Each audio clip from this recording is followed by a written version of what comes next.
이제 영어가 문제가 될 것 같아요. 사실 저도 그렇지만은 영어를 직접적으로 지도한다면 울렁증부터 생기거든요. 네.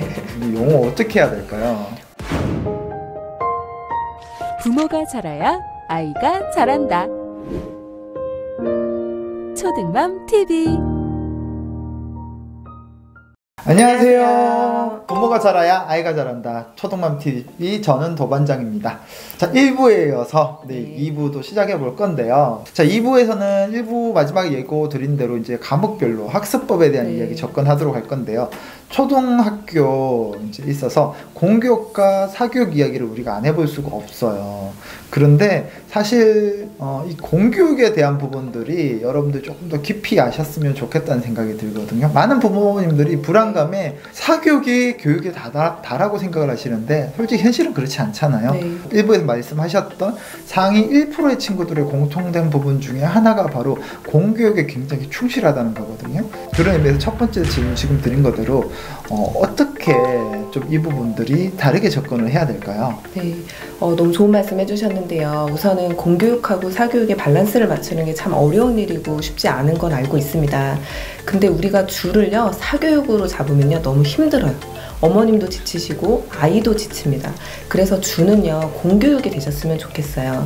근데 저도 공교육에 몸담고 있지만 아쉬운 점이 있습니다. 중간을 맞춰야 하고요. 그리고 저희가 아이들 100% 전부 다 만족시킬 수 없다는 거 저희도 알고 있습니다. 그래서 그 부족한 2%를 사교육으로 채워주겠다 이렇게 생각을 해주시는 게 좋을 것 같아요. 실제로 아이들 중에요 선생님, 학교에서 칭찬받는 아이가 있고 학원에서 칭찬받는 아이가 있거든요. 많은 차이가 있습니다. 학교에서 칭찬받는 아이들은요 선생님들께서 학습적인 면뿐만이 아니라 인성도 보고요 교우관계도 보고요 다각도로 아이를 보고 칭찬을 하세요.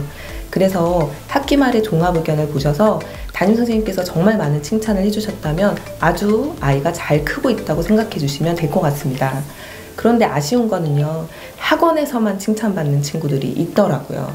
그래서 저 같은 경우도 실제로 어머님들께서 오셔서 우리 아이가 학원에서 얼마나 잘하는지 아느냐, 학원에서는 늘 탑반이다, 늘 잘한다고 칭찬받는다, 근데 학교에 오면 왜 성적이 중간밖에 안 되냐라고 얘기하시는 분이 계시는데요 이미 배웠다는 전제하에 안 들어요. 네, 학교에서 집중을 하지를 않습니다. 이미 선행이 돼 있거든요. 내가 아니까 선생님의 말이 재미없고 심심하고 그러니까 자꾸 장난치고 싶고 이게 반복이 되고 있어서요. 어머님들께서 꼭 유념해 주셨으면 좋겠는 건 아이한테요 주는요 학교입니다.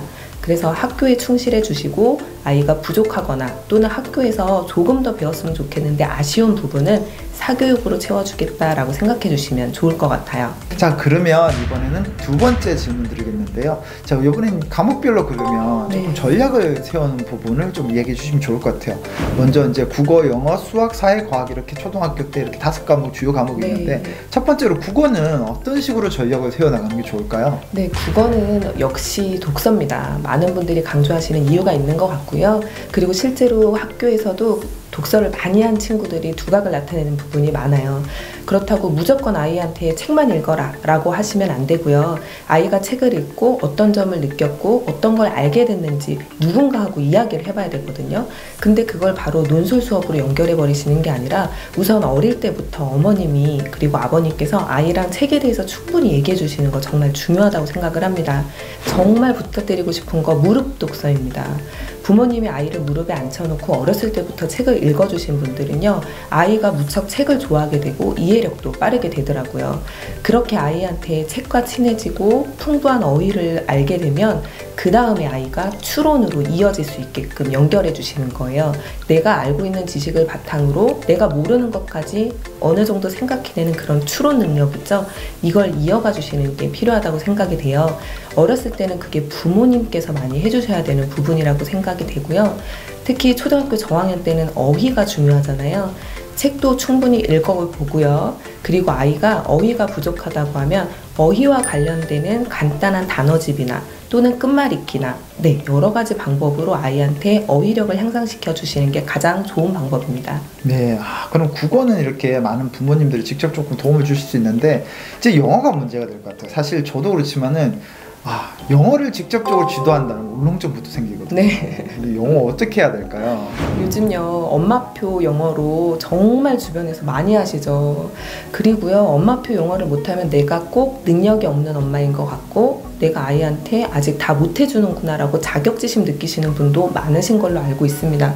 그러지 마세요. 네, 저도요 제가 아이들 다 끼고 키우지 않았습니다. 우리가 가르칠 수 있는 분야를 정해주시면 될 것 같아요. 영어 동요라든지 영어 동화 그리고 파닉스 같은 교재를 이용해서 기본적인 것만 가르쳐 주시면 됩니다. 그리고 아이들이 3학년부터 영어를 배워요. 교육과정상에 3학년부터 나오기 때문에 부모님들께서 그 전에 너무 달려주시면요 아이가 막상 3학년이 돼서 마찬가지로 되게 재미없고 심심해지거든요.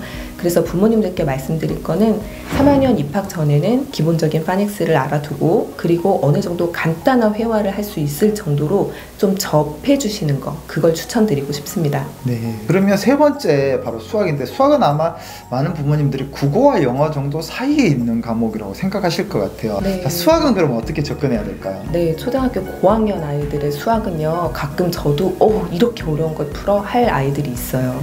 근데 아이가 수학적 감각이 있고 좋아한다 그럼 괜찮습니다. 근데 아이가 계속 선행해서 나가는데 큰 무리가 없다 그럼 아이도 즐거운 거고요. 지식의 욕구가 있잖아요. 사람은 그런 쪽을 좋아하는 친구는 이어주는 게 맞다고 보는데 아이가 너무 힘들어 하는데 어머님이 계속해서 연산을 시키시거나 더 어려운 사고력 문제집을 풀면요 아이는 그 순간마다 좌절을 경험하거든요. 그래서 점점 수학을 싫어하고 수포자가 되는 지름길인 것 같아요. 조금 쉽게 접해주시는 게 좋습니다. 수학은 한 학기 한 단원 이 정도만 선행하셔도 돼요. 수업에 충실할 수 있도록 그 정도의 학습만 해주시는 걸 추천드리고요. 그러면 수학에 있어서 제일 고민하는 부분 이 부분 같아요. 현행이냐 선행이냐인데 그쵸. 네. 문제는 아이가 아는 것 같은데 계속 실수를 해서 그쵸. 틀리는 케이스인 거예요. 네. 이 친구들 같은 경우는 어떻게 되나요? 복습을 위주로 하는 현행을 해야 될지 선행으로 그냥 가야 될지. 제가 강조하는 거는요 선행을 계속 하다가 현행을 놓친 아이들이 너무 많아요. 초등학생인데 중학교 걸 풀면서 나 이 중학교 거 할 줄 알아 하지만 사실 시험을 보면 이걸 틀려요. 그러면 평가는 늘 현재 걸로 받고 있잖아요. 이 아이는 아무리 나중 걸 배우고 있다고 하더라도 얘는 항상 보통으로 머물러 있는 그 평가를 받는 거거든요. 현행을 제대로 하는 것이 훨씬 더 중요합니다. 그리고 꼭 말씀드리고 싶은 건 자기 글자를 자기가 못 알아봐서 틀리는 경우도 많아요. 답을 썼는데 답을 못 알아보게 쓰거나 본인의 계산 과정에서 본인의 글씨도 못 알아보는 아이들이 많더라고요. 내가 우리 아이가 선행을 못해서 부족하다고 생각하지 마시고요.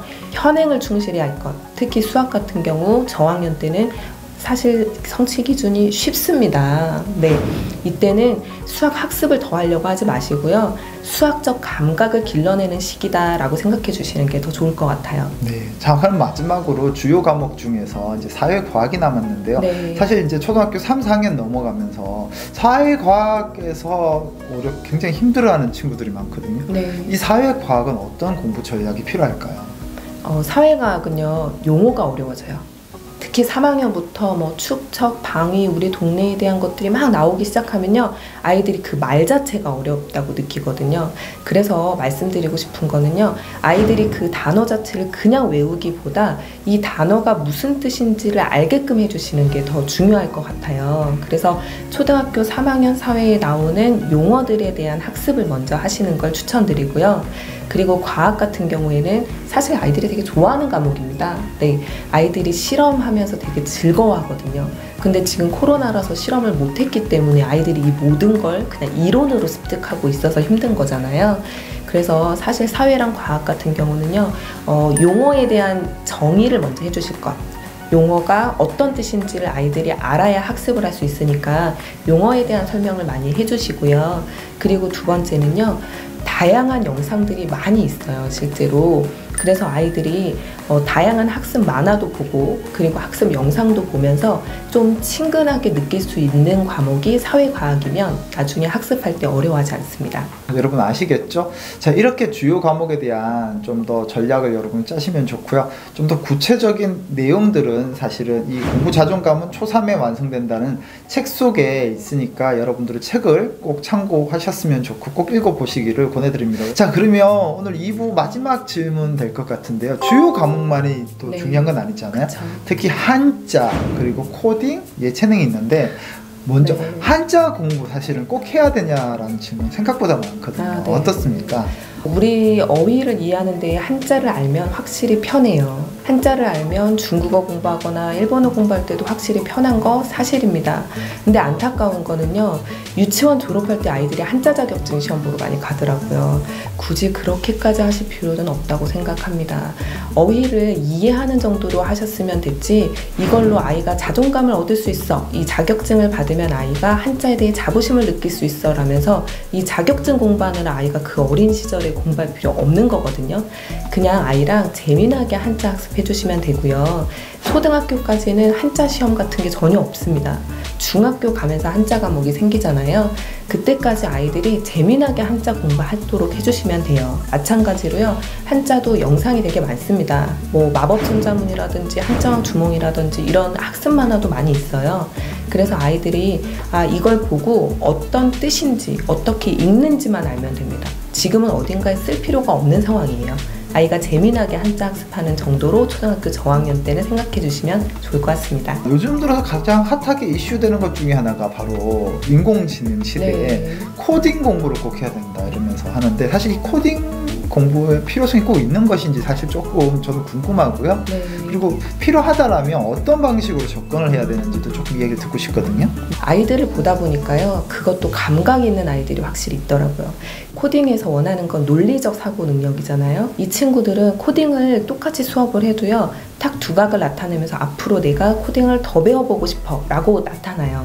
아이들이요, 관심 없으면 아예 할 생각도 없거든요. 코딩을 접해볼 수 있는 곳들이 곳곳에 있기 때문에 그걸 먼저 학습해보고 아이가 좋아하면 이어주시기를, 그리고 아이의 장래랑 연결시켜주시는 건 추천합니다 라고 말씀드리고 싶습니다. 네, 막연히 코딩이라 그러면 뭔가 여러분 어렵게 생각하시고 이거 또 어떻게 접근해야 되나 이렇게 생각하실 수 있는데요. 전혀 그렇지 않기 때문에 여러분들이 그냥 아이들 잘 이야기해 보시고 아이들 흥미 가지면은 조금 더 접근해 주면 좋을 것 같습니다.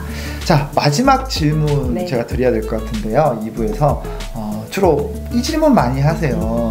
예체능 네. 너무 좋은 건 아는데 과연 언제까지 시켜야 되나요? 태권도 특히 미술하고 네. 이런 얘기 많이 질문하시거든요. 그럼 언제까지 해야 될까요? 어려우실 거예요. 그리고 시간이 지날수록요, 3학년만 되면서부터 영어 수학학원 다니면 시간이 안 난다는 말씀 많이 하고요. 고학년 때는 다니는 아이 거의 못 본 것 같습니다. 제가 봤던 아이들, 정말 좀 잘하면서 스트레스를 잘 푸는 아이들 있죠. 학습만 하지 않았어요. 학습을 하고 받은 스트레스를 어딘가에 풀 자리를 마련해 주셨거든요. 그게 운동일 수도 있고 미술일 수도 있고 악기일 수도 있고 어떤 거든지 좋은데, 그 부분을 아이 저학년 때 좀 체험해 보시면 아이가 어떤 걸 좋아하는지가 보이실 거예요. 몸으로 풀어야 되는 아이들은요, 어딘가에는 분명히 신체 활동을 하고 있어야 되거든요. 그리고 악기를 정말 좋아하는 아이는 악기 하나 힘들어도 계속 하고 싶어 해요. 그래서 그걸 이어주시면 좋겠고, 다만 이제 아이가 너무 힘들어한다, 피아노 치는 거 정말 싫어하는데 끝까지 너는 체르니 40번까지 쳐야 돼, 그건 아니신 것 같아요. 왜냐면 아이가 커서도 계속 그 얘기를 하더라고요. 우리 엄마 때문에 어쩔 수 없이 했는데 저는 피아노 보기만 해도 싫어요, 이런 얘기를 성인이 돼서 하는 아이들도 있거든요. 그래서 아이가 좋아한다면 예체능은 저는 계속 추천, 그러나 아이가 정말 원하지 않는다면 이제 그만하셔도 될 것 같고요. 태권도 같은 경우에는 저학년 때는 가장 좋은 보육활동이죠. 사실은 감사해요. 네, 지금 이렇게 태권도 도장에서 아이를 케어해 주시고 지도해 주시는 부분들 너무 감사한 거고, 초등학교 저학년 때 많이 추천합니다. 근데 얘도 마찬가지로요, 아이 성향이 나는 태권도가 정말 안 맞아요 하는 아이도 있거든요. 그래서 그거에 맞는 운동을 하나 선택하셔서 꾸준히 해주셨으면 좋겠습니다. 오늘 좋은 말씀 너무 감사드리고요. 아이들의 성향에 맞게끔 아이들이 성장할 수 있는데 부모들이 기다려주고 지원해주는 방법, 이런 방법들을 우리가 조금 더 연습하고 연구해서 우리 아이들을 위해서 도움을 준다라면 아이들이 자존감 강한 상태로 성장해서 5학년이 되어도 본인들의 꿈을 펼치는데 아무런 문제가 없지 않을까 생각해 봅니다. 오늘 초등맘TV 초코갈 시리즈 초등맘이 꼭 알아야 할 것, 아이들의 자존감 성장시키는 법, 오늘 김선 선생님과 함께 했습니다. 감사합니다. 감사합니다. 안녕. 부모가 자라야 아이가 자란다.